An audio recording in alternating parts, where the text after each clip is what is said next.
Welcome to the April 23rd, 2019 episode of Reactive Consciousness, our in-depth podcast about what happened this week in our lives. If I slow it down, I don't mess up. I'm your host, vysethebold, and this is... Lotus Prince. By Jove, you're right! And PyroJackFrost.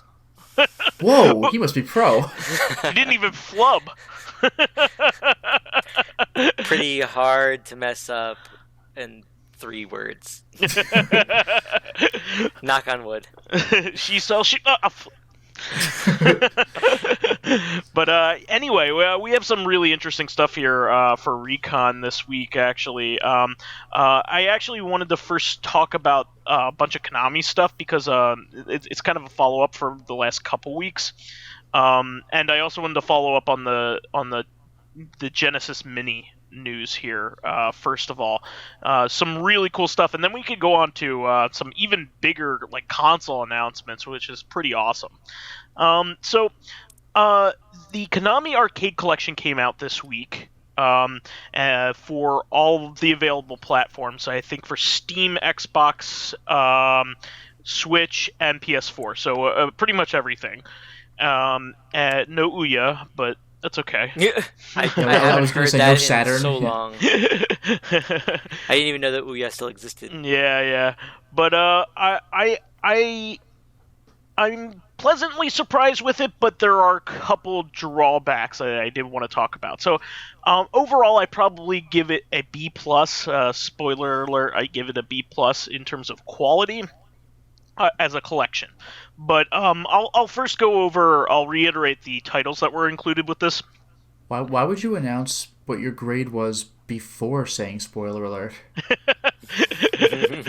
Because... Can we start the podcast over? I go backwards through time. Oh, you're Vice the button.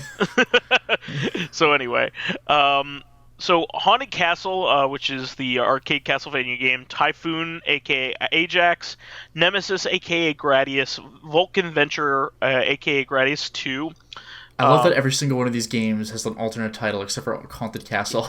I know, right? And even that you could call Akumajo Dracula, because these are all Yeah. Japanese names versus U.S. names.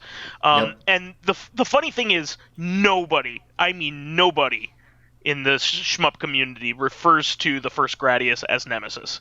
Nobody does. Nobody refers to the second game as Vulcan Venture. Because when they went to console, they retained their original names. Super Nintendo, the first Gradius I ever heard of was Gradius 3. Yeah. That's the first one that was called Gradius in America. Gradius 1's on the NES. I mean, it's just straight up called Gradius. I mean, oh, fair enough. Life Force, aka Salamander. Yeah, that one too. That one I kind of understand. Salamander sounds just like a little newt or something, but it does have fire connotations in mythology. Sure. Thundercross, which doesn't have an AKA. Scramble, AKA Thundercross. Yeah. Scramble, which is Konami's first shooter for shmup. It's kind of like laid the groundwork for Gradius. And Twinbee, which was never released in the U.S. As an arcade title. We got one of the sequels in Stinger for the NES, but we never got arcade Twinbee until the DS. Believe it or not. That led to Blue Stinger on the Dreamcast, right? Yes, exactly. Dog's Bower all the way. But yeah. The predecessor to Illbleed, this is the predecessor to that. Okay. So weird. But anyway, there are 5 really good games on here, I would say. The Gradius games, Gradius 2, and Life Force, which is a spin-off Gradius game, are all excellent shmups. You will not be disappointed in those. Twinbee is an awesome game too. It's very similar to Xevious in that it is a vertical shmup, but with a bombing mechanic as well for hitting the ground units. And Scramble is a very great, addictive early shmup. It's probably the first scrolling shmup horizontally, other than maybe Defender. So it's really good. And you could see where a lot of the mechanics for Gradius came from. That might have been was that the first game in a very long line of scrambles? Because I've been playing 428 Shibuya Scramble. Yes, there is a second one called Super Cobra. That's so annoying though. Like again with Gradius, when they don't retain the title, they just call it something else and figure it out. I don't know. Super Cobra's like only been ported like once ever, I think, and it was like on Atari. It's not a favorite in the chronology, that's for sure. The other titles, the Haunted Castle game is a curiosity at best. It looks gorgeous, but the game's freaking impossible, and it, despite being an arcade title, it does have limited continues. Eventually the game's just like, nah, dude, you've had enough. So does Contra. It was actually a Konami thing. Okay. So, sometimes what the games will do too is they'll allow you to get to a certain point and do infinite credits, but then then like in the last 2 levels they'll limit you to 2 more credits or something like that. I think or none at all. This is gonna drive me crazy because I'm forgetting the title of it. No, I got it. Rolling Thunder, I think, also had limited credits. Yeah, that's a great game too, but that's an Namco game. Freaking hard. I love that game. But if I was gonna own like some arcade cabinets and I had like 10 to pick, the original Rolling Thunder would definitely be on there. But you have to loop that game multiple times until you finally get to that guy who has your girlfriend, and he just looks like. Kind of looks like one of the regular enemies, but like with a green face or something. He looks like Piccolo. Kinda, yeah. But anyway, Typhoon and Thundercross are interesting, but Haunted Castle is a curiosity. I mean, when I was growing up, I saw pictures of it on Kurt Collada's old Castlevania Dungeon website, and I was like, this game looks awesome. And it does look awesome. I was right, but well, yeah, like you see it next to an NES game, and you're like, these graphics are insane. Yeah. It's kind of like Dragon's Lair. The game's okay, but next to freaking Pac-Man, you're like, this is the future. Well, it looks like it has similar graphics to Super Castlevania 4, so that's what I always kind of assumed it played like. And it does not. No. It's the clunkiest game in the series, and that's saying a lot. So.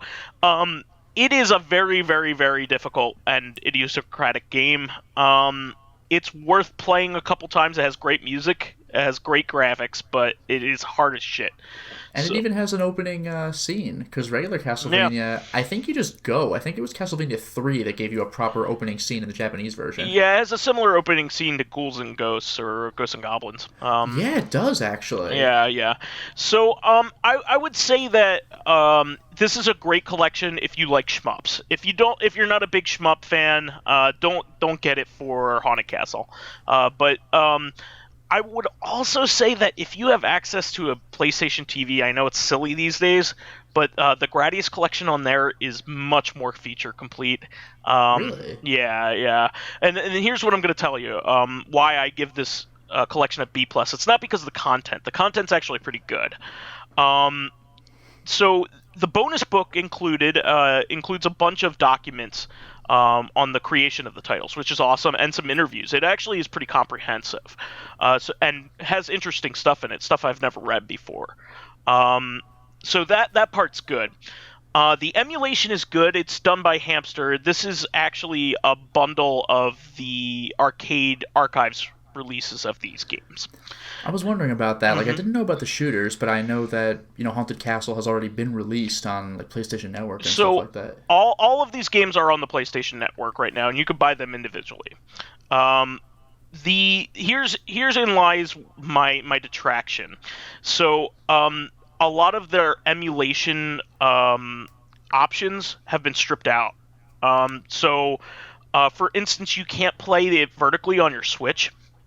Like in Tate mode, which is a feature of all of these games when they're in their individual state. Well, that was never the case on PS4, but were these already available for individual download on the Switch as well with vertical? No, they weren't, but that explains, because I was going to say they consciously removed features. That's idiotic, but no, apparently they just never added them. On PS4 you can play them vertically too, just in case you want to switch your monitor around. Oh yeah, sure. That is weird then. No, they stripped out features, and the biggest thing is they only include the North American version of each ROM And that's important with arcade games because a lot of times they made the North American versions harder. Yeah, because arcade. Yeah, because they wanted to bleed more money, but usually the Japanese releases are more balanced, so you can actually beat it with a level of skill. You do not get the Japanese versions of these games. You cannot play Nemesis as Gradius, for instance, or Vulcan Venture as Gradius 2. And that's particularly important in Life Force because they changed it drastically when they moved it over to into North America because they gave it a more biological theme. There's some major graphical differences. And even then, like I don't know about these releases in particular, but sometimes when they convert over to America, like a boss might be removed or changed. Sure. Like in NES Metal Gear, for example, like there might be like weird stuff going on that you would want to preserve. So I'm pretty disappointed in that. I mean, I already own most of these individually on PS4, and I could switch with those. They also include the PAL ROM too in those versions. That's pretty cool. So I recommend that if you have a PS4, actually to buy the individual ones unless you want the bonus book. Or you don't care. That's another thing. But most of these collections allow you to play multiple versions. Even the SNK collection allows you to play, the Japanese version or the North American versions of those games. Sure. So that was disappointing. I'm hoping that maybe that could be patched in. So I don't know. Same thing with the vertical mode, especially on Switch, where you can have flip grip. So related to that, Konami actually released the official list of the Castlevania collection, which conversely is really amazing. Now, this is really a really great, solid fucking list of Castlevania games. One of the titles really took me by surprise. Yeah, so I'll go through them. The original Castlevania trilogy for the original NES, 1 through 3. So that's great. I mean, every one of those. Go ahead. Yeah. And I was going to say, especially because of your previous announcement with this, when we didn't know what the full list was, so there were only like 1 or 2 of the original trilogy, and you're like, why would they omit? But no, they're not. Yeah. What's really funny is Simon's Quest, if you go on their website, the cover box is actually of the European version because it has a Mattel logo. That's actually kind of funny. That's fucked up. Yeah. It's just like a weird little quirk. Yeah, no, like somebody messed up. But here's the thing though. Keep in mind that because of precedent, I know that Castlevania 3's Japanese superior version will not be on there, the Japanese version of Castlevania 3, and that's disappointing. And it's also surprising, again, considering one of the other games they're releasing. I'll keep going. So there's Super Castlevania 4. So the original 4 main entries in the series are on here, and intact. Both Game Boy games, Castlevania The Adventure and Castlevania 2's Belmont's Revenge. Belmont's Revenge is really much better. Have those games ever been ported? No, I think Belmont's Revenge one of them may be on 3DS. Okay. But the second one's a good game. The first one is not. It's very archaic. This is very surprising. Castlevania Bloodlines. Yeah, awesome we knew about game. that before, but it's still surprising. That's pretty cool. Yeah, it's one of the best games in the series and probably the most underrated game in the series. So also, well, not to mention underrepresented. It's like Contra Hardcore. Like, if you play these series, you're playing them on Nintendo, and like you might have just glossed over the one weird Sega Genesis release. Well, Bloodlines has never had a re-release, so that's a surprising entry. And this is the very surprising entry. The Famicom version of Kid Dracula, translated. Yeah, that's why it's amazing. Like, it's also disappointing that they're not going to bring, or probably not going to bring the translated or the Famicom Castlevania 3. But Kid Dracula, this is a big deal. Like, it's. Yeah, like you said, it's translated for this collection, 25, 30 years later? I would have never in a million years have told you that it was likely that Konami would get off their ass and pay somebody to translate one of their old games and put it on a collection for you at this point in time. So yeah, I think Konami's really been surprising me in the sense of we thought that they were done with games, and then they keep releasing. I mean, granted, most of the stuff they're releasing now obviously is old stuff, but they're doing a decent job at like the nostalgia. Yeah. The Symphony of the Night collection, the Dracula X collection that was recently released was actually very good. So yeah, I think they're kind of trying to turn a new leaf, if you ask me, as of late. Now, what also surprises me is they had an easy way out, and I'll tell you why. Kid Dracula for the Game Boy was released here in the United States and in English, and they already have a working Game Boy emulator. They could have actually just put that on there, and it would have sufficed. So they actually went out of their way to bring us the Famicom version because it was better, which I'm very surprised at. So this is a really great collection. I can also tell you that you can double dip with these collections. You can buy the Japanese version of the collection on the Japanese eShop, and you can get the Japanese versions of these games if you want to double dip. That's pretty cool. I mean, I don't know if you want to buy the whole collection on the Japanese version, but do yourself a favor and just go to YouTube and listen to Level 1's theme from NES Castlevania 3, and then listen to it on Akumajo Dracula 3. Is that Vampire Killer, or is that a different song? No, it's a different song. The Vampire Killer, Bloody I think, Tears, is Castlevania 1. No, Bloody Tears is Castlevania 2. Yeah, I forgot what it's called, but just look up the whole soundtrack. The Awakening, maybe? Maybe. That sounds right. Just go to the whole soundtrack and look up like Level 1's theme. Like, it'll be really easy to find. It is a world of difference. So here's what I'm probably going to do. Since I have all of these games in a lot of different forms anyway, I may just buy the Japanese Castlevania collection and call it a day.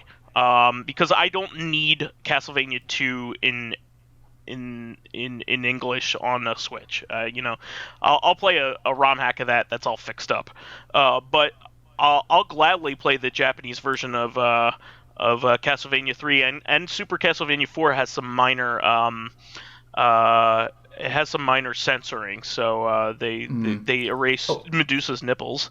Wait, here's a question for Castlevania 2. If you get the Japanese version, do you have any idea if it's the Famicom disk drive soundtrack? Yeah, I don't think that one ever made it to cartridge in Japan. So it might be like I actually prefer the NES sounds to the Japanese sound for 2, but for 3 the Japanese version is way better. Yeah, like I said, I mean, I'm not going to understand Japanese anyway, so I'm not going to play Castlevania 2 just if I get that. Yeah, you actually do need to understand Japanese for Castlevania 2. For 3 there's dialogue, but it's just, do you want to ally with me? Yes, no. Yeah, exactly. So this is very surprising, and even with its shortcoming of only having one territory, everything else makes up for it. So I will say that this is definitely a go. No matter what version you buy, you're going to have a good time. They have not revealed which Contra games are in the Contra collection, the last 4 games in that. However, that does give us hope that the original NES Contra will be on that collection. Because, and maybe hardcore as well. I think hardcore will be on it. I think that's a definite. If they could do Bloodlines, then I don't see why they can't do hardcore. And while we're talking about that, I'll go into the Genesis, the Genesis Mini while we're talking about it. The Genesis Classic rather. So there were new titles released for this as well, and they were all very surprising. So this is Sega's attempt to release a good, like Nintendo Classic style system after screwing up so many times. Every single console seems to be doing this now. Yes, but this is gonna blow you away. The game selection is fantastic. And the Genesis one's actually, it's not even 40 PlayStation games tried it, yet. but they half-assed it. But the Genesis one really seems like I don't know how the emulation's going to be, but the Genesis seems like good. it's It's going for it. It's being made by M2. Oh, it was M2 though. Yeah, wasn't it's it? gonna be good. So never mind. Yeah, no, they are the best emulation house in the world. Oh no, you know what I was thinking? I think maybe it was the Capcom collection that was using some sort of open source emulator or something. We'll talk about that. We're not even to that point yet. But there are going to be 40 titles on this Genesis Mini, and only half of them are released, and it's worth the price of admission it's already. Worth it. I'll read you the There titles. are like a couple of games on there by themselves that make it worth it. These are all fantastic and surprising. So, Echo the Dolphin, which is a Genesis classic. There's no super surprise there. Castlevania Bloodlines, that's a surprise. Yeah. Space Harrier 2, good game, not a surprise. Shining Force, great RPG, not a surprise. That's really cool. Well, Shining Force, though, like, if you want to buy the actual cartridges, those are getting really expensive. Oh, sure, all the Shining games. Dr. Robotnik's Mean Bean Machine, not a surprise in the fucking least. It's on everything. Toe Jam and Earl, that is a surprise because that is technically a licensed title. It was published by Sega, but the original creator owns the rights to that. So, Comic Zone, not a surprise at all. Sonic 1. And Sonic 2. Sonic 2. Altered Beast, not a surprise. Gunstar Hero is fucking great. Now, here's the interesting ones. Castle of Illusion starring Mickey Mouse. They got permission from Disney. Yeah, the Disney game. And the sequel, World of Illusion, with Donald Duck. Nice. And those games, I haven't even played those games, but I've seen them. They're amazing. Sweet. Those animations are amazing. Did one of them come out, or a version of it on Super Nintendo? No. So Castle of Illusion? These two games were actually programmed by Sega, so no. What was the one that came out for Super Nintendo? Those were the Magical Quest games made by Capcom. Oh, yeah, Magical Quest starring Mickey Mouse. Yes. Now, I suspect, but this hasn't been revealed, but I suspect that the third game, Quackshot, that's the game starring Donald alone. Oh, that's when you had the gun that shoots like plungers and uses it to platform? Yeah, it's that game actually looked pretty deep. It's one of my favorite games for the system. So are the other two Mickey Mouse games. But all three of those games are fan-fucking-tastic. They have fantastic music, graphics, gameplay, everything. Were the Disney games animated by like actual Disney animators, like Aladdin was? No, that was a special thing done by Virgin at the time. Okay. So, but they're still excellent. They still do look really, really good. And they have they have old school Disney as well. Like, you think that Epic Mickey was the big callback, but even Sega had the old mad scientist guy. It's like stuff that kids would never recognize from like the 40s. So Disney has been oddly cool about preserving their video game legacy. Ever since Disney purchased LucasArts, they released every single game they ever released onto GOG. Yeah, it's so good. Which is like unheard of because they were like lost to time. They have weird stuff like Loom and The Dig. Disney's been oddly cool about it all, so who knows? But let's see, Thunder Force 3, which is a fantastic game. That was a shooter, right? A shmup, yep. And Super Fantasy Zone, which never came to the U.S. Oh, nice. Shinobi 3, which is a fucking awesome game. That game is unbelievable. It does not have a soundtrack by Yuzo Koshiro, but the soundtrack is still freaking amazing. Streets of Rage 2, which probably means Streets of Rage 1 at least, maybe even 3. 3 would be interesting. I mean, 3's been on collections before, but again, Streets of Rage 3 is a pretty... Usually all three are present. Yeah. They've been on collections, but Streets of Rage 3 is another game that's pretty damn expensive if you want to find the actual cartridge. Here's another surprising title. Earthworm Jim 1. That is kind of surprising, yeah. It's a very surprising. It's not a great game, but it's a classic. I like it, but it's... The humor holds up, the gameplay is janky. I understand why you don't... Why you're saying that. No, the thing is, like, I liked the ideas of them when I was playing them when I was a kid, and then I went back to play them again as an adult, and I'm like, these games were, like, not that great, but, like, it's the lore and, like, the feel of them is really fun. Yeah. The humor is still unique, I would say. Yeah. but I know what you mean. Like, it has very imprecise controls, and like just because of the animated nature of him, it's very hard to whip specific things. Like, I know what you mean.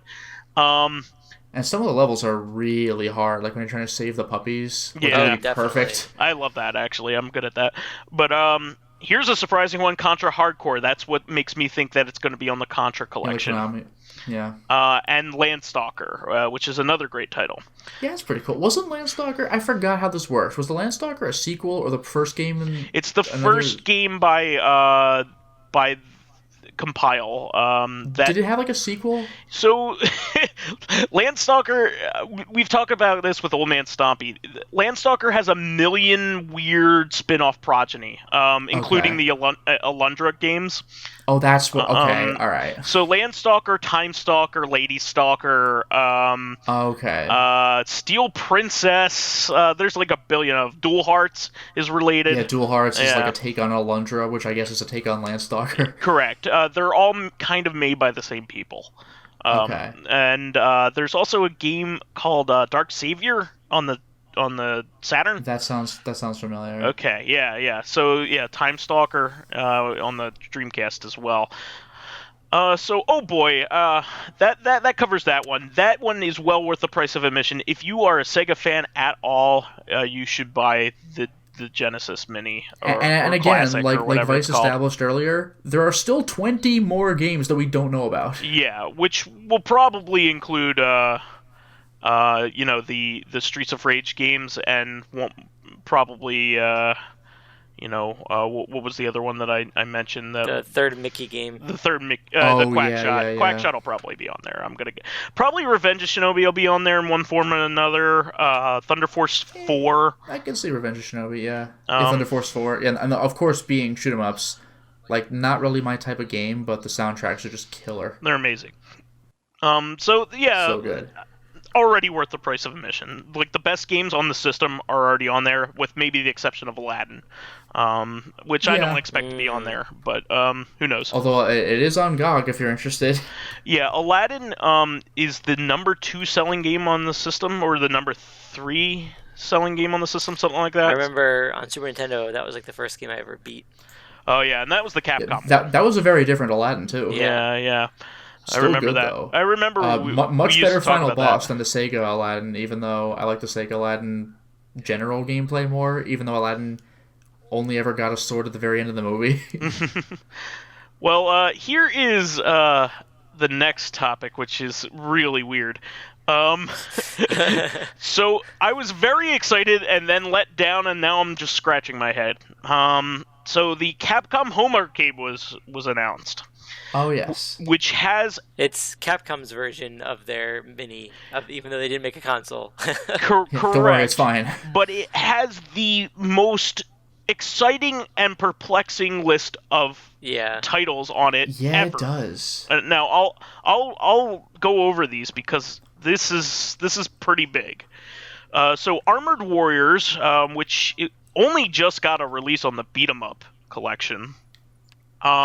Captain Commando, which is a great game. Yeah, it's pretty cool. That was a Super Nintendo title, right? Yes. Cyberbots, which hasn't had a port since the Saturn. That's the sequel to Armored Warriors. It's the game that Jin's from Marvel vs. Capcom. Oh yeah, from Marvel vs. Capcom 1, where you his super is a giant fist comes from off screen. Yep. Yeah. Darkstalkers, the Night Warriors, the original. Eco Fighters, which also didn't get a port until very recently, the Beat 'em Up collection. Oh, was that the one with the Goofy, like the dolphin? No, you're thinking of Arrow Fighters, the shmup. This is a beat 'em up. Okay. This is a beat 'em up game. It's very unusual, but it's pretty great. The original Final Fight, you can't go wrong with that. Ghouls and Ghosts. Yeah. You can't go wrong with that. The original Final Fight, is that SNES or arcade? Get out of here. This one's surprising. Mega Man: The Power Battle, the original Mega Man arcade game. What was that? Was that the fighting game? That was the fighting game. Yeah, sort of. That one, it was kind of a fighting game. Yeah, I think America only ever got that one on one of the Mega Man. I've seen it in arcades. X collections. I've seen it in arcades. Oh, you have seen it in arcade? Yeah. Oh, I guess the only console version I've ever seen then is one of those PS2 Mega Man collections or GameCube possibly. And that has both games in it. Yeah. There was also a port to the Neo Geo Pocket Color. But anyway, Sure, why not? Street Fighter 2 Hyper Fighting Classic. Uh-huh. Though I'm very surprised it's not Super Street Fighter 2. I don't know why they didn't do Super. Strider, great pick. Oh, nice. Oh, on the NES, what a great game. That game's actually kind of alright if you know what you're doing. It's okay. It's programmed poorly. Yeah. Super Puzzle Fighter 2 Turbo, which is a great choice. Yeah, and a favorite of our friend Perry. Now, now the weird ones. Like, God, I pooped myself when I heard these. So is it a good poop or a bad poop? Like the best poop. So the first one is Gigawing, which hasn't had a port since Dreamcast. People have been hounding for Gigawing, and there's no Gigawing 2, but just the original Gigawing is going to be on here. Pro Gear, which is a cave game that's never gotten a port. Huh. Capcom Sports Club, which I didn't even hear of until this. Wow. It's a like a 3 sport arcade game that I had never heard of and never has gotten a port. 1944, The Loop Master never got a port. One of the 1940 games. I was going to say, is that one of the shmups? There's only 2 games in that series that have never gotten a port. This is one of them. The other one is 19XX, which is my favorite. Yeah, I think I'd only ever heard of 1942 and 1943. There's a 1941 as well. Also. There's a 1941. Oh, really? Yeah. And this is the big one. Alien versus Predator, which, like, when hell freezes over, this will get ported. The beat 'em up? Yes. People have been clamoring for that forever. And it was, like, the no chance in hell list. So here's my guess, is that Nintendo acquired Fox, and they were like, okay, we're game now. Or Disney acquired Fox, and they said, okay, we'll let you do this. Because Disney's been cool about all the other stuff on all the other fronts. So Alien and Predator are both owned by Disney now, which is really funny. Now, so this all sounds great, right? This sounds like a Capcom fan's dream. I would buy this in a second if it were right. So first of all, price tag is basically $260. Jesus. Yeah, it's absurd. It comes on a weird-ass dual arcade stick kind of thing. Yeah, I saw that you can't separate, and is in the shape of the fucking Capcom logo, which looks stupid as hell. And it'll probably be heavy as shit, and I'll only probably want to play this by myself most of the time anyway. And no one will want to play with you either. It's the norm. And the biggest thing is they created a gigantic controversy when they announced this. So they said on their website, like, people were suspecting, like, who's going to do the emulation? Like, did they pick M2 or whatever? So it turns out that they got the Burn Alpha team to do it, which is bizarre because Final Burn Alpha is an offshoot of MAME. It is not a commercial emulator in the slightest. It is a basically a fan project, for people that want to emulate these games on their consoles, on their systems, on their computer systems, on their own risk. It is not commercial. It has never been legally licensed before. And it turns out that Capcom's not doing it legally either, because the guy who runs the website said, yes, indeed, Capcom licensed it from us, and everybody that contributes to the emulator, because it's fucking open sourced, is going, we contributed and, programmed this thing, and you're getting a bunch of money for it, and all of the copyright notices for the emulator say this is for non-commercial use. Oh, jeez. So you're literally breaking the law by by sourcing this out and getting and paid even if for that it. were okay, Capcom would owe like God knows how many people a cut. Yeah, and not only that, but it's using MAME source code on top of it. So they owe money to people who worked on the MAME stuff. Jeez. So there's a good reason why this hasn't been a thing in the past. So this could have all been rectified if Capcom, first of all, put this on platforms rather than came out with their own crazy bullshit. Yeah, come on. Put it on the Switch. That's a good point. Put it on the Switch where you've had success with a collection and not charge $260 for it. You could charge me $50 and I would still buy this. I would buy it for $60. I would pay full price for this. I would pay full price for this collection because it has so much good shit on it. Like this is something I desperately wanted. I wanted this mix of titles for a very long time. At least 6 of them are going to be very difficult to play outside of this, without having to download MAME or Final Burn Alpha yourself and playing them on your system. So this just makes me want to do that. I prefer buying my collections, and stuff. Even though I've been on the internet and I can obtain some ROMs if I need to. But I prefer the convenience of a good product that I don't have to fuck around with, that I don't have to rebind settings with, that so I can support the company. That's always preferable in my mind, and I want this stuff on the Switch. I would love to play all these games portably, or bring them to a hotel room so we could play them at a convention. That would be so awesome if we could play Alien vs. Predator at the next MagFest. Or Pro Gear. Jesus, that I can only play Pro Gear at MagFest because they have a Pro Gear cabinet there. I've never seen it in the wild ever, other than that. So to announce all these great titles and then fuck it up in the worst way possible in a lot of different ways is very disappointing. And this is coming from a guy that wants to love this. I would pay a premium. I wouldn't complain. I would pay a little extra for this stuff. And instead, it's in the worst form that I can imagine. and Alien vs. Predator is worth the price of admission alone. That is probably the best beat 'em up ever made, or close to it. And nobody ever thought it would ever get ported. And we finally have an opportunity, and it's in this is the way we do it. We get it.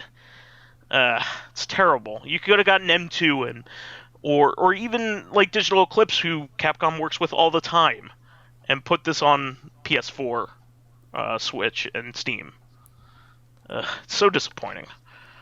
And in other news, unless you guys have anything else to say about that, I know I talked a lot there.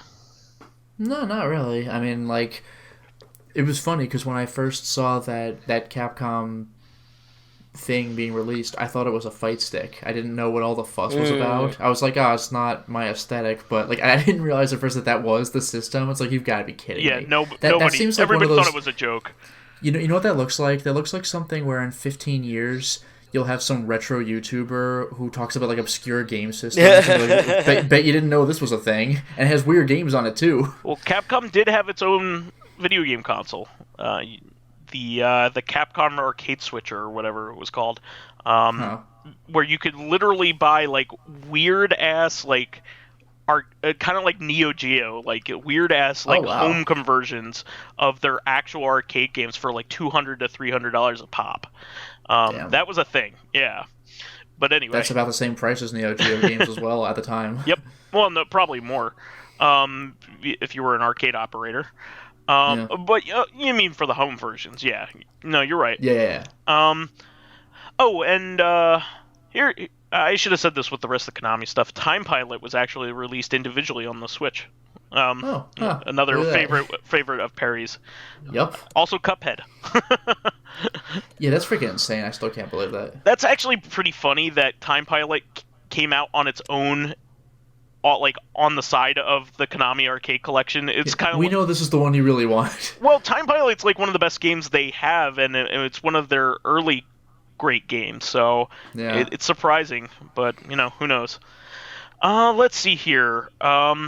We should move on to the console announcements. Jeez, there's some interesting stuff here. Well, we already did. You were talking about Capcom. Yeah. Okay. So I'm gonna go over the Xbox One because this is just goofy. You can say the name. I won't steal your thunder. So it literally is called the Xbox SAD. What are they thinking? The with this Xbox bullshit? SAD, and it is sad. Well, what does SAD the jokes stand write themselves. So it's the Xbox One S, which is already a console name.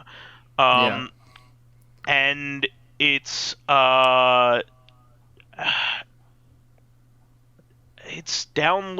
D is for download. Like, all it's digital. Not additional, all is digital. It? Oh, all digital. It stands for all digital. So your suspicions are correct. It has no disk drive. Oh, that, yeah. Well, the biggest, like, from what I've heard, the most crippling thing about it is that it's like $250, and that's like, for not much more, you could just get the version that takes discs. Yeah, it's definitely going for that group of people who are parents getting it for their kids, who's like, hey, this will be easy, and it's the cheapest version. But like, it's barely cheaper though. It's not worth it. In terms of the name, like, obviously someone at like either Xbox marketing or whatever doesn't think these things through. Same with the Xbox One. Like, they're really annoyed when everyone called them the X-Bone. It's like, that's... So, well, don't give it a dumbass name. Yeah, I mean, don't give it a name that's easily changed I know, but into a the dumbass sad, name. they had to have known. Like, you've got to be kidding me. I mean, yeah, you should definitely make a, like, whatever you call, whenever you make a name, you should say, like, what happens if we take the first letters of all these words? Yeah, nobody ever wrote it down, ever? So here is the most damning thing about it. Like, say what you want about... Like, this is the way I think that games will be in the not-so-distant future. So I'm not... I agree. I'm not entirely mad at this. I'm mad about the pricing. Yes. For people that Definitely that are okay with the digital-only console. The big, unforgivable oversight... Oh, may I guess? It's the hard drive. Yep, that was the guess. Okay. It's still 1 terabyte, right? It's one single terabyte for a system where the minimum game size is usually around 65 gigs. Yeah, it's fucking insane. Like, to put things into perspective, my PS4 is 1 terabyte, and I almost exclusively use physical media, and if I have like 2 Yakuza games and 2 FromSoft games, like, that's it. Like, I have to worry about uninstalling stuff.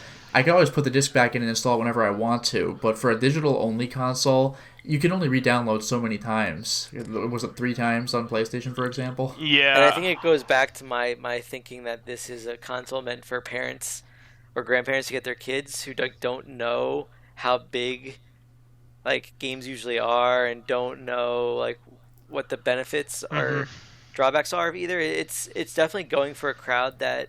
Because when you think about it, the people who want an Xbox by now probably have one. So the people who don't are going to be the people who are, like, growing up, who are going to get it from their parents, or... Like, there's very limited number of people left who would get it.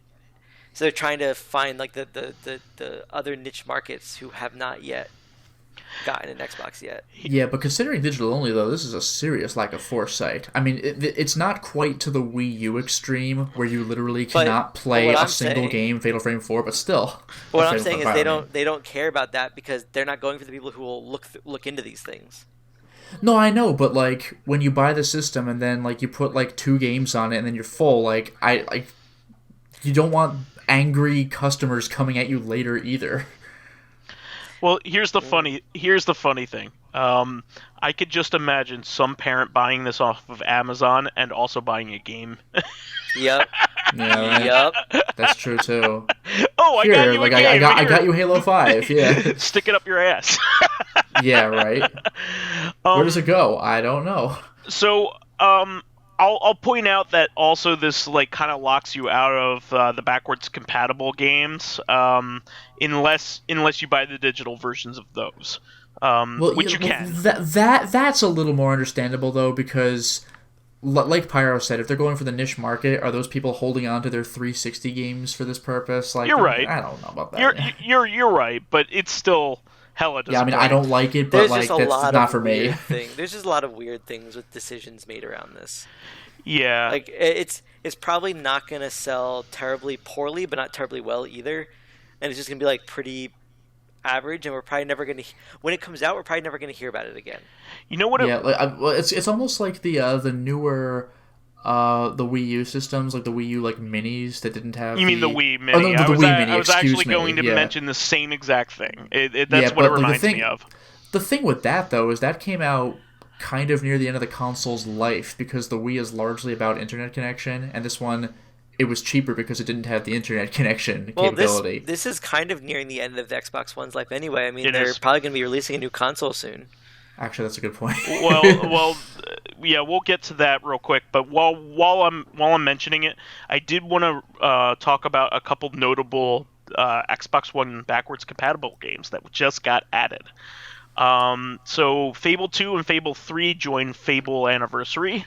So all three games are on there. And here's the big one, and one of the big games that people have been pushing for, Ninja Gaiden 2, got put on the backwards compatible list for Xbox One games, and it's Xbox One X enhanced, so it runs way better than its original version. I would reiterate that from the times I've talked before. For 360 and original Xbox games, the best way to play them is actually emulated on the newer system, which I usually is opposite of what I usually believe.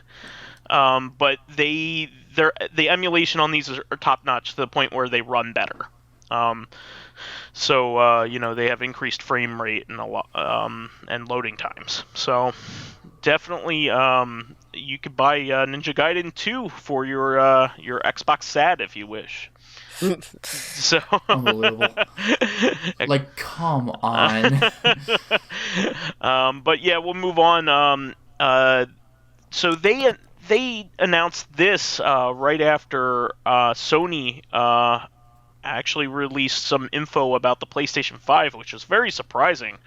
Well, it kind of cracks me up because, I mean, you're going to go into it, but the PS5 had all these cool announcements, and then the Xbox is like, well, watch this, and they have this dumbass announcement. Yeah, I mean, I'll first say that, they said the normal things like, it's going to have better graphics, it's going to have things like ray tracing. Like up to 8K support. Up to 8K support, so Which it's forward-thinking. Doesn't mean it is, but, like, at the same time, I feel like they're just saying it just to have that number when it like doesn't really mean anything yet. Well, it's for me. It's not even about not meaning anything yet. I bet you it'll be like the PS3. It can go up to 1080p, and like 5 games on the system actually did that, and everything else was 720p. That's another good point. Yeah. Well, who knows what they mean by that? It could be just upsampling, or it could just be. That's true, because the PS4 just upsamples to 4K. They don't actually have native 4K support. Oh, really? Well, I didn't know the Pro does. The Pro does now. The Pro the Pro does. But I remember, I think Dark Souls 1, I might be wrong about this, but I think Dark Souls 1 was actually 1080 and patched down to 720 so it could run properly. Well, the frame rate probably because of Blighttown. Yeah, and there were still frame rate issues if you go to Blighttown. Like, oh man, Vice, you played remastered, but and on PC. Yeah, you should have seen Blighttown on PS3 and 360. No thanks, like, I'd rather that game not. That had some slowdown. No thanks, I'd rather not. Yeah. So it will support all current PlayStation VR hardware. I would probably guess that it will have ports for it built in, so you won't have that junction box anymore. And I have a feeling they're going to be releasing a new version of the VR also. Yep. Whether or not it's going to coincide with this, I think it's going to come out closely at the same time. Yeah, I agree. And it's going to have a specially integrated hard drive that will allow for very smooth loading, which is really neat. Well, speaking of smooth loading, isn't I think I heard it was also PS4 backwards compatible, which is that was my next bubble. Yeah. Yeah. So that means that like if you were like, because I mean I've been kind of toying with the idea of getting a PS4 Pro, but it never really seems to go down in price, and it doesn't. It only seems to be a marginal increase. I would hold off. Well, yeah, at this point, the PS5 is a PS4 Pro, but better. So I'll just do that and get better load times on like Bloodborne or something. Yeah, I don't know whether at this point. Keep in mind though, we do not know whether it will take physical media. We have no idea about that. That's true. They said nothing about whether it will take discs or not. And part of me knows? will assume that we're not at the point of. I mean, I know the SAD is going to be coming out, but I don't think we're at the point where consoles are going to be completely all digital yet. I think there've only been a couple of consoles like that, and they're usually like also, smaller affairs. Personally, I feel like I don't know. I feel like the earlier they would tell people about no, because they'd probably want people to buy the games twice. I'm just gonna say like if they would mention it now that hey, it's gonna be just digital, then people might start buying more digital games on the PS4, but they might want people to buy it twice. So.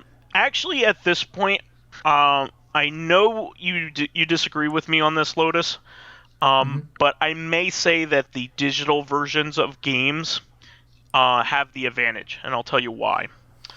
Well, if they're newly released versions of older games, like this game's gonna be re-released on the PS5, then it'll be the current version. The disc is only whatever version it was printed in. Yeah. So what I was gonna say is, those digital versions could be transferred to a PlayStation 5 that doesn't have physical media.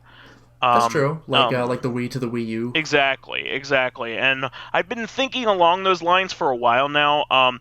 For instance, the original KOTOR for Star Wars was the only original Xbox game that I wanted on the Xbox One that I didn't already own a disc version of. I mean, I do understand and acknowledge that in a lot of respects, digital is superior. I'm just put off by its transience. No, I get it. But I'm just letting my thought be known on this. It's not cut and dry.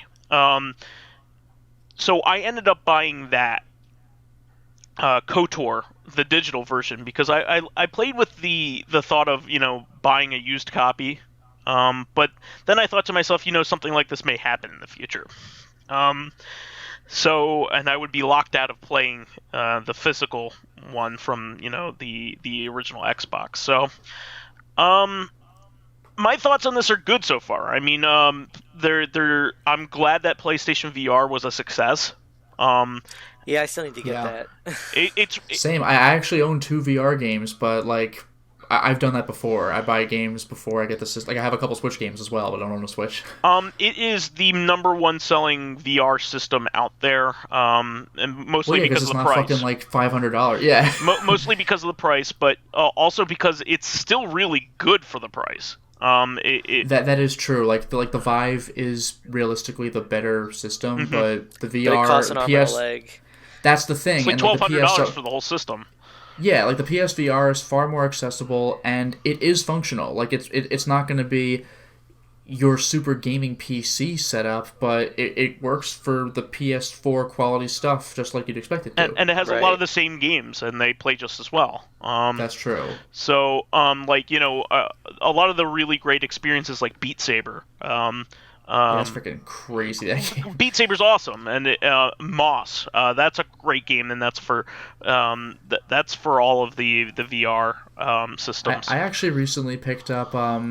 I forgot what it was called. The name sounds French, but the FromSoft VR game. Oh, I don't know that one. Do you know what I'm talking about? There's Gungrave. I know that. Gungrave is a VR. Yeah. But like it's spelled Deracine, but I doubt it's pronounced that way. Deracine. Yeah, I don't know it's that one. It's apparently like the guy at GameStop told me that it was like it talks about like discovering fairies and stuff, but the guy was telling me it's like old school European interpretation of fairies, where like the size of people and they're not necessarily friendly. It sounds interesting. Gotcha. Well, the part that cracked me up is it's rated T for teen, and the back of the box is like, oh, like go on an adventure and discover all sorts of things. And then it says, from the studios that brought you Bloodborne. I'm like, I'm getting mixed signals here. Yeah.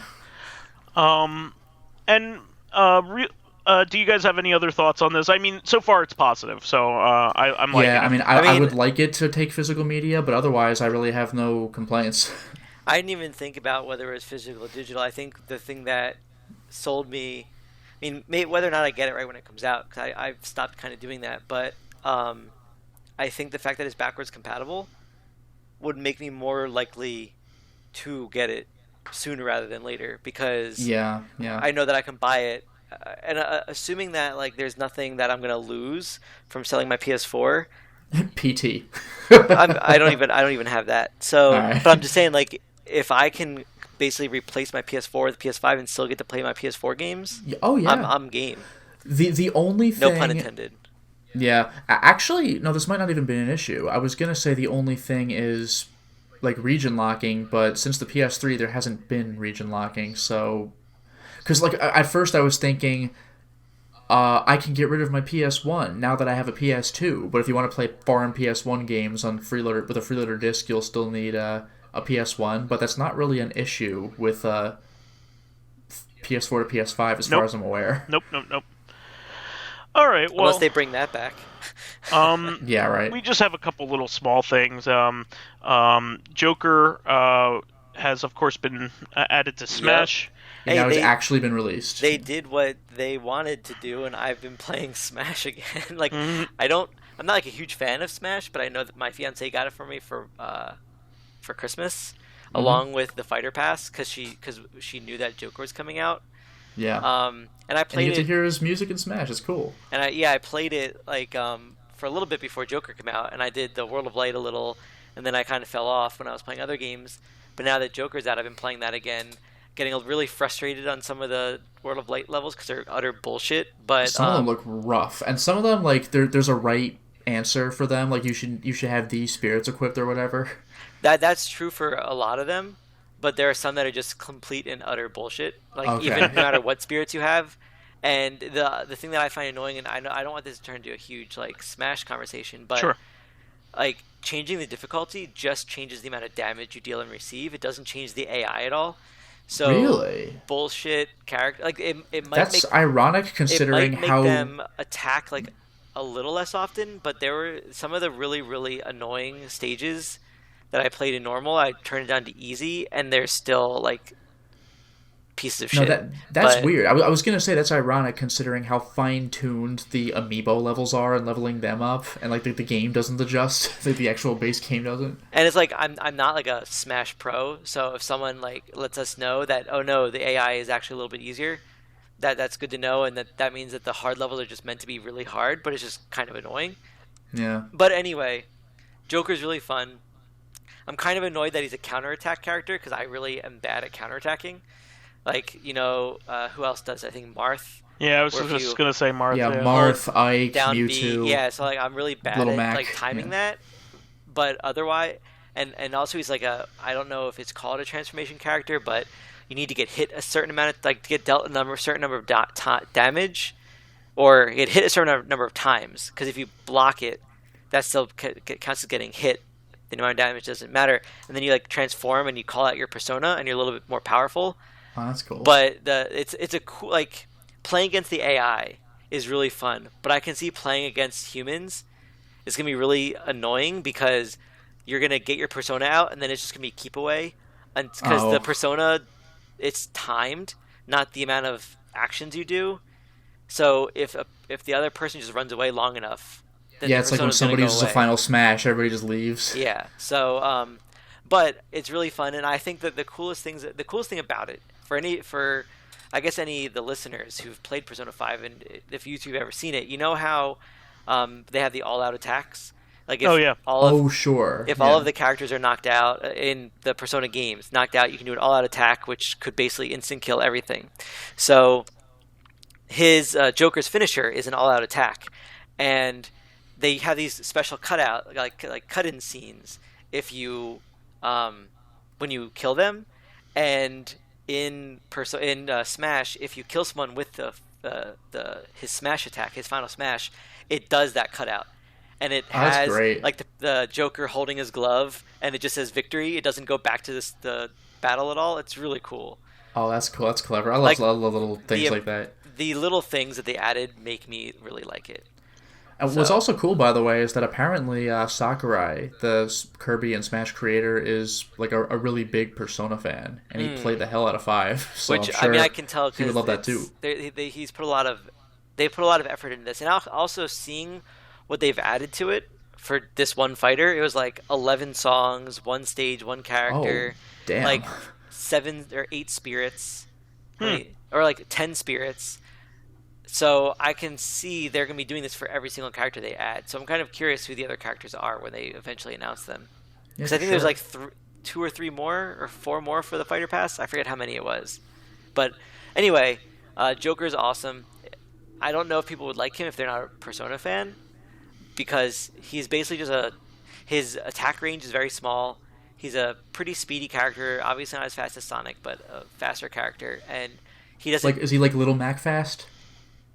He's a little bit faster than Little Mac, I think. Jeez, because Little Mac's fast. But slower than Sonic. Also, though, his attack range is not that long, and he doesn't do that much damage until you like call your Persona. So he's fun, and I think like I would stick with him just playing for fun. But the other thing I wanted to mention, I know that you probably talked about this in the weeks that I haven't been here, but it's actually coming up on Wednesday and Thursday, at least in Japan, Wednesday and Thursday. They're having the Persona Live concert. Oh, I didn't know about that. And that's where they're going to announce more about Persona 5R and Persona 5S. So I'm looking forward to that, and maybe we'll talk about it more next weekend. Yeah, that's great. Well, we had a lot to talk about this week. Does anybody want to mention some quick things before? One more thing. This is in the notes, but this is in the notes. We don't have a lot of information about it, but I just want to throw this one out there. There's this company called Come On, like CMON, like Come On, Come On Entertainment. It stands for Collective Mini or Not, or Cool Mini or Not. That's what they started as. I actually did not know that. That's what they started as, but then when they started getting big, they made it easier to say.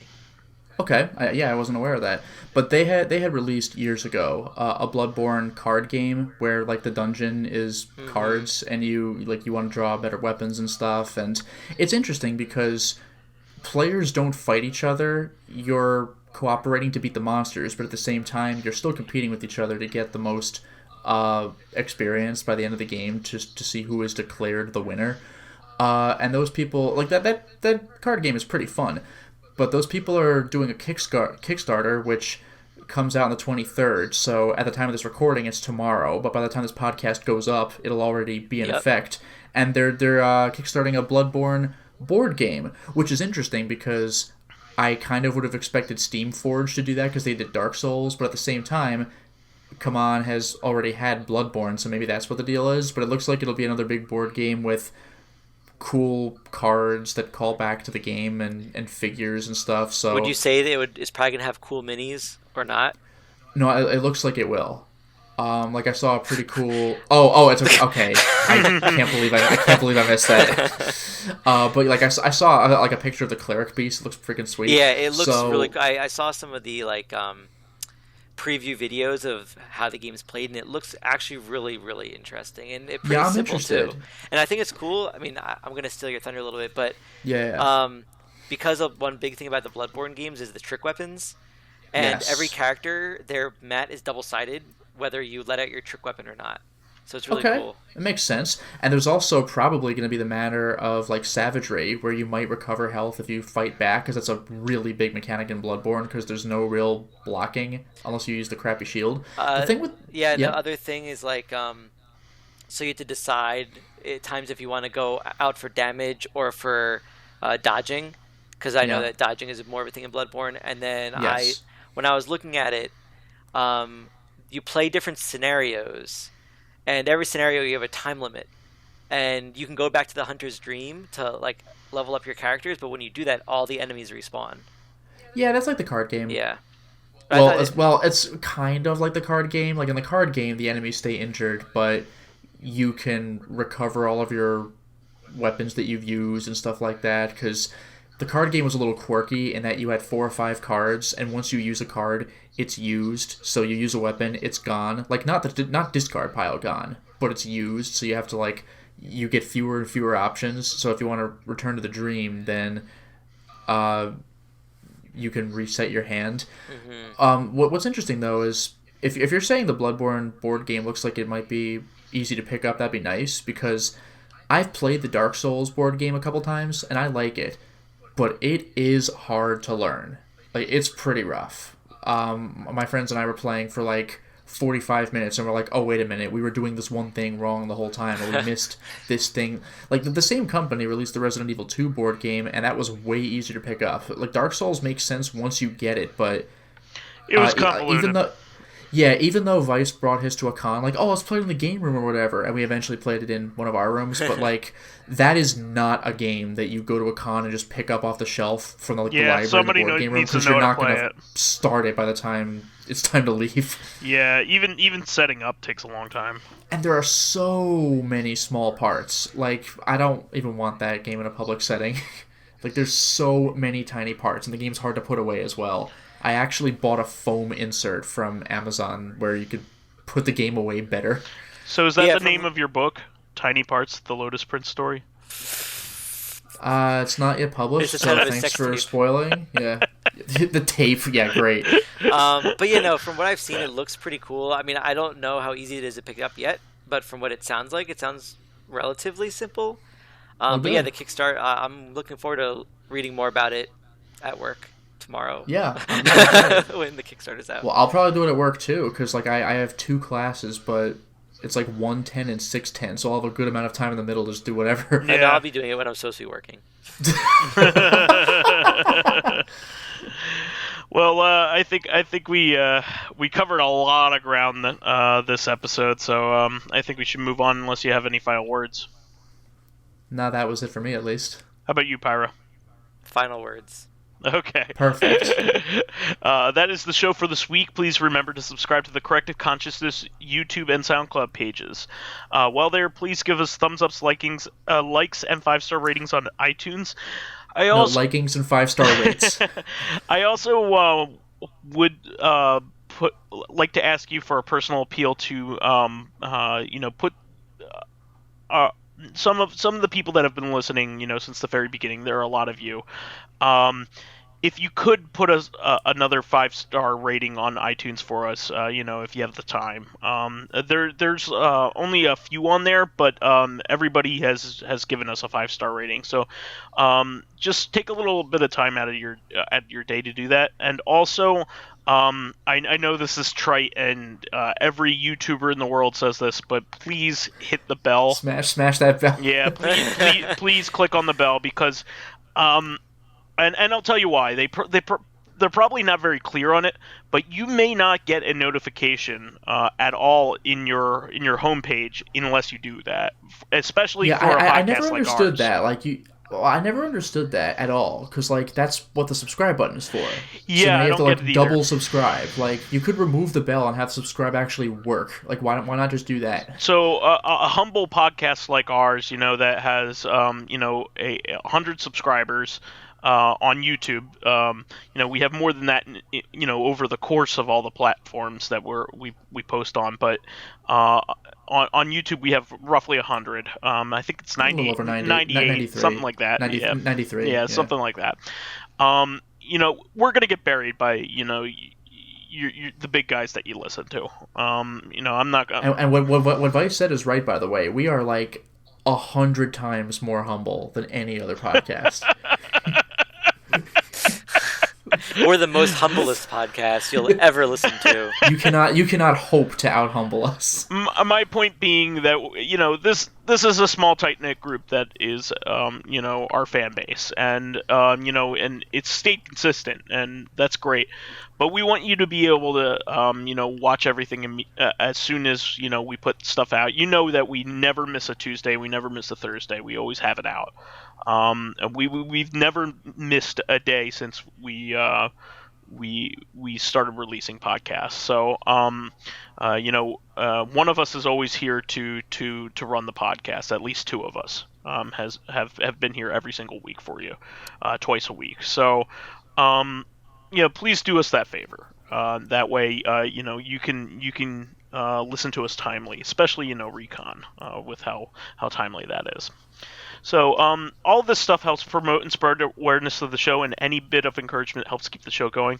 Also, give us a share on one of your services as well. Retweet us on Twitter, that kind of thing. You can also catch us on Thursday on our sister podcast, Corrective Consciousness, the podcast where we explore the inanity of pop culture. Finally, you can friend me as vysethebold on Steam, PSN, Xbox Live, Twitter, Switch, and Battle.net. And you could follow me on my YouTube channel, Lotus Prince. You can hit me up on Twitter at Lotus Prince. And finally, if you're interested in seeing my videos early, getting in on exclusive live streams, selecting upcoming games for me to Let's Play, and speaking of which, the next game I'm Let's Playing is Dark Souls 2, going for the Platinum, baby! And finally, getting in Discord conversations with me and other patrons, then perhaps consider swinging by my Patreon account, which can be found at patreon.com/LotusPrince. See, you didn't flub it at all. I actually almost did. That's why I said it so slowly. I was like, save it. And you can find me as PyroJackFrost or Cloud08540 on various gaming media. Just type it in, try it out, say hi. See what happens. Turn it on and rip the knob off. Say why, and maybe I'll say something back. Maybe I'll just be like, who's this asshole? Turn it on and rip the knob off. So anyway... Don't turn me on. You are quite good at turning me on. You guys should probably ignore that, yeah. All right, so stay tuned for our Thursday podcast where we have a fan-focused episode that we promised. So we'll catch you on that. Would you say it's fantastic? No. Oh. It's going to be mediocre. I was going to say it's really good. Yeah. Oh, wait. You were joking. All right. We'll catch you on Thursday, everybody. Until next time, everyone. Bye, everyone.